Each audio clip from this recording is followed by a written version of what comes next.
truth is, I sold my house. My brother-in-law, Kevin, said my husband and I were shocked, stunned into silence. The person most shocked of all was my mother-in-law. Why? Why would you do such a thing? Weren't you supposed to come pick me up? My mother-in-law was visibly upset, confronting Kevin. Calm down. Kevin tried to pacify her and started to explain why he did it. My name is Sandra. I do remote work with my husband, Robert. The peaceful work environment where we could take breaks whenever we wanted satisfied both of us. Then my mother-in-law came to live with us. We were financially stable, so we didn't have any complaints. But why aren't you two going out to work? My mother-in-law would look at us disapprovingly as she said this. I felt exhausted at her words, as if the same thing was starting all over again.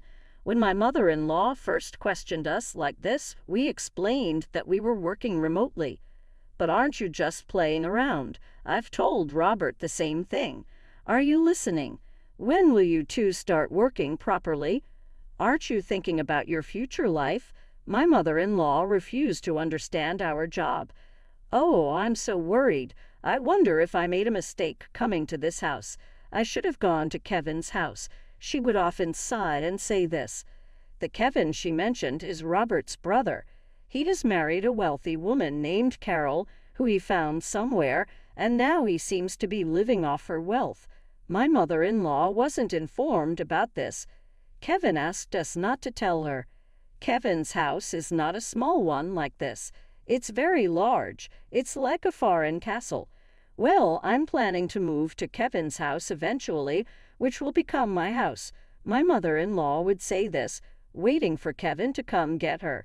We knew that the day would never come when Kevin and his wife would come to pick her up. That's because Robert once adjusted to his brother, who his mother dotes on, that she could live with him. However, Kevin refused to live with his mother. So we ended up living together, and even though we were called unemployed for doing remote work, we resigned ourselves to the fact that that's just how she is. But an incident occurred that made it impossible for us to continue tolerating it. Out of the blue, we got a call from Kevin. I'll be coming over this weekend. Without waiting for a response, he hung up. What do we do? That guy hasn't changed a bit. Robert and I were baffled, and overhearing our conversation, my mother-in-law leaned in, looking delighted. He's coming to pick me up. Please help me prepare to move, she said, and then dragged Robert off to her room. Robert looked troubled. Mom, Kevin's not coming to pick you up. He probably called because something happened. But she snorted, clearly unconvinced. That can't be true. But he didn't say anything about picking you up on the phone, right? He just didn't say it. Robert, I'm so tired of this house. You're probably hoping to make me a housekeeper, but that's not going to happen. We couldn't understand why she was having such paranoid thoughts since she came to our house. She got up whenever she wanted, didn't do any housework, and lived off the pocket money we gave her. Well, we weren't going to force my mother-in-law to stay, so we did as she said, packed her bags, and waited for his brother to come.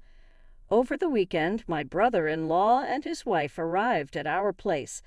As soon as they entered our home, they had suspiciously ingratiating expressions on their faces. I had a bad feeling. Just then, my mother-in-law emerged with sparkling eyes. You finally arrived. Listen here, Sandra is totally inept at house chores, so I have to do them, and Robert completely ignores me. Isn't that terrible? She said that with a victim-like expression, pushed past Robert, and welcomed her brother into our home. You guys don't mistreat Mom, do you? There's no way we're doing that. We're giving her an allowance, and she's eating whatever she likes. Plus, Sandra is handling the house chores, Robert said with a complicated expression on his face, but his brother just looked suspicious. Robert has always been a bit clueless, probably treating Mom badly without even realizing it, and it seems Sandra isn't the considerate type. That's right. Kevin really understands me. Hearing this conversation, Robert and I couldn't help but scowl.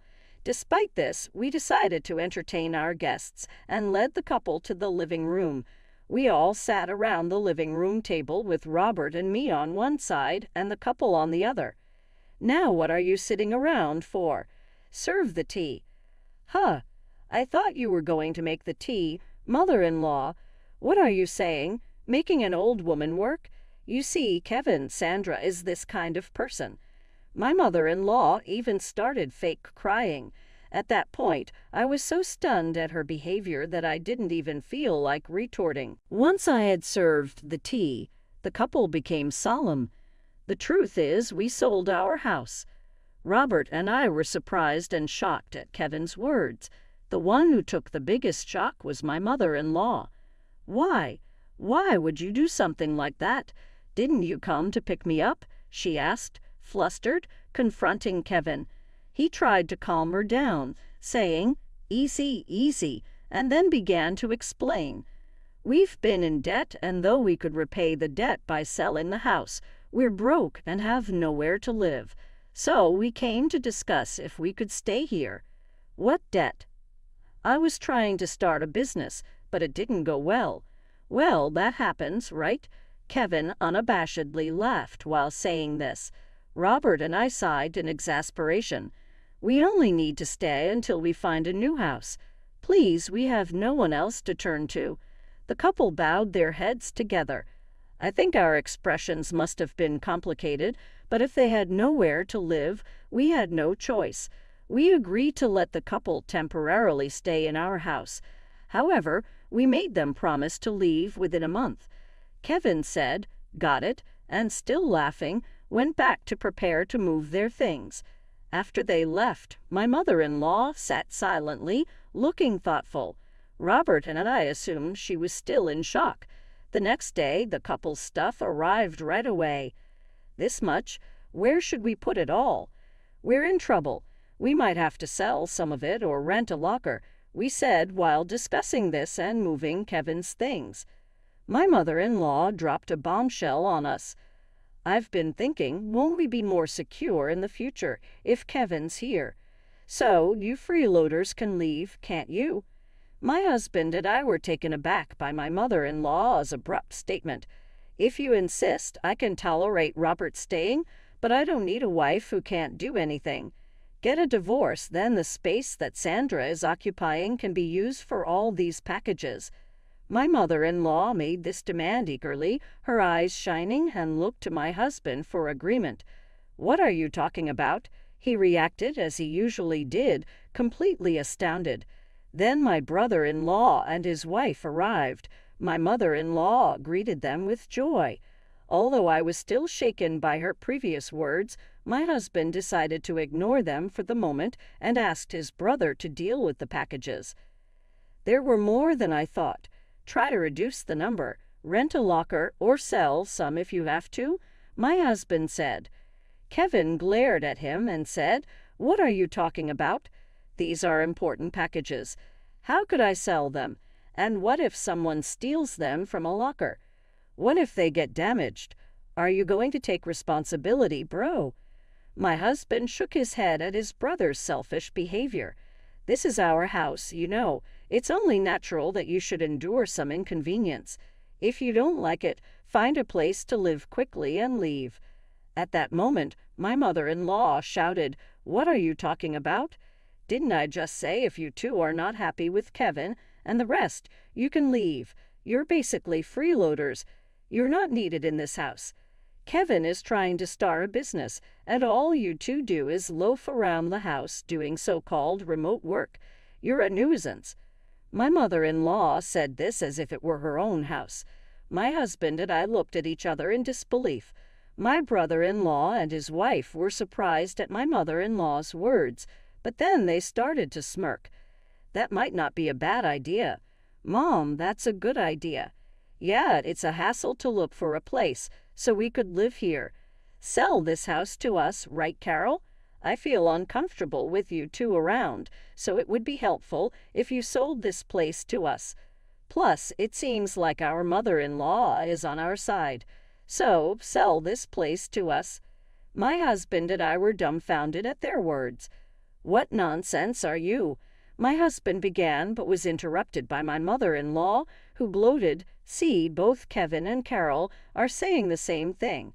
So what will you do, Robert? If you're going to divorce, you can stay here." My mother-in-law glared at me triumphantly. I braced myself to retaliate, but my husband spoke first. "Don't you just say whatever you want? Why does Sandra have to leave?" My husband was red in the face with anger, raising his voice. "Don't shout like that. It's better without a burden around, isn't it?" my mother-in-law retorted.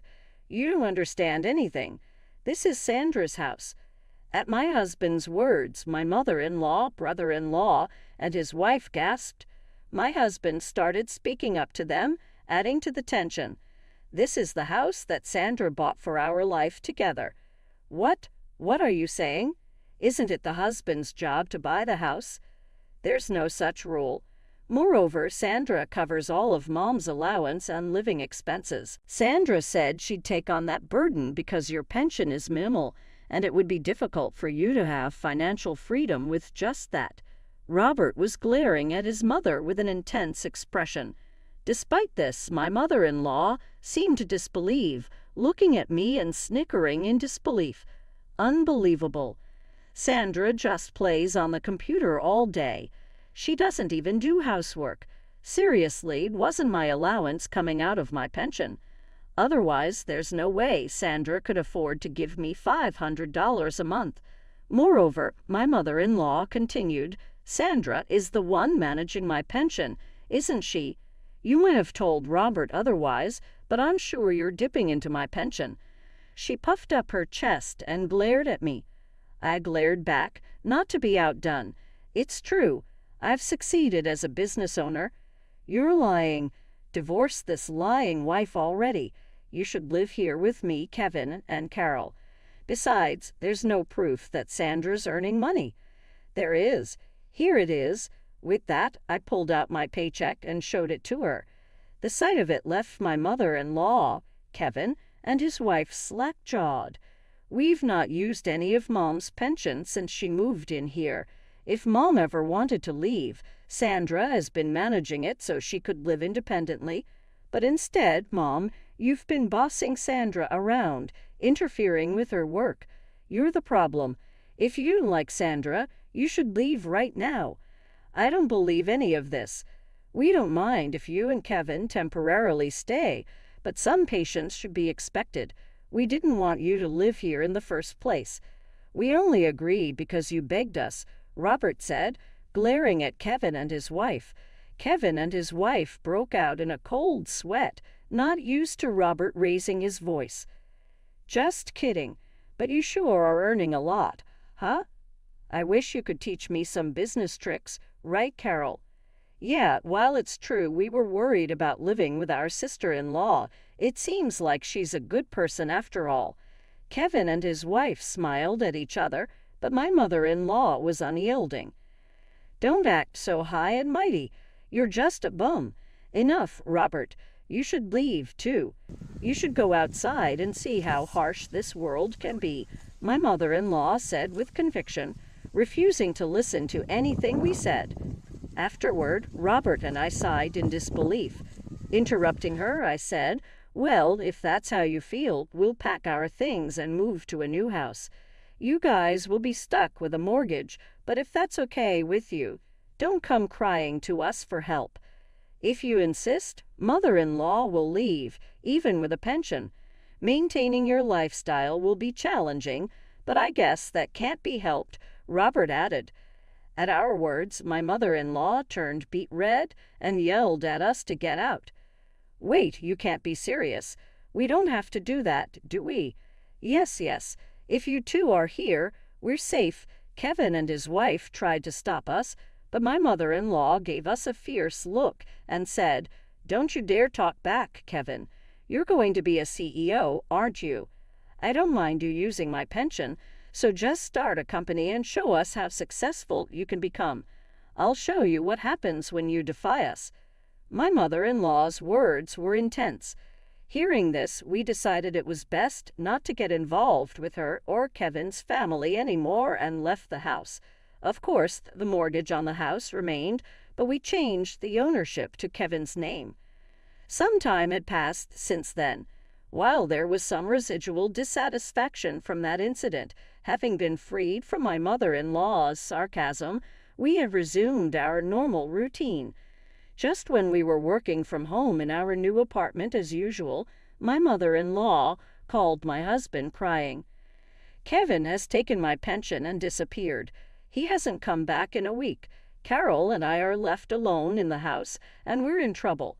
Please help us," she wept. After my husband calmed my mother-in-law, he asked why Kevin had gone missing. I gave all of my pension to Kevin for his startup, but he ended up spending it all on gambling. When I confronted him about it, he disappeared. She cried out desperately. Since my mother-in-law couldn't continue the conversation through her sobbing, the phone was handed to Carol. "Could you please call us back? We can't live like this.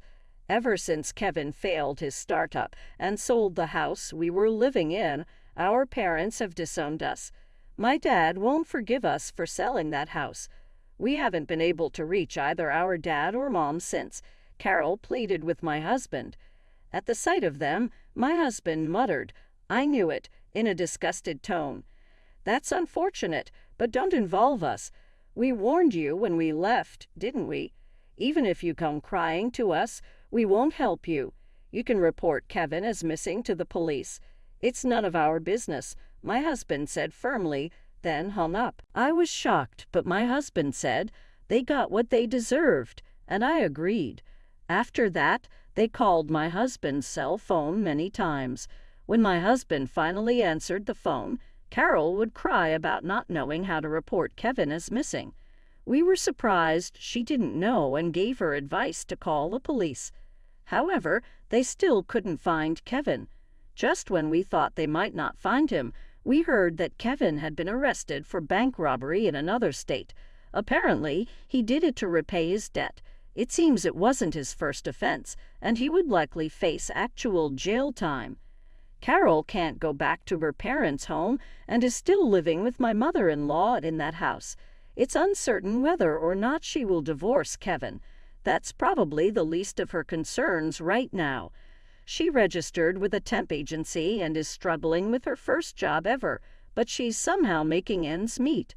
As for my mother-in-law, Kevin took all of her pension, and now she has to repay his debt. She has also started working part-time to repay the debt.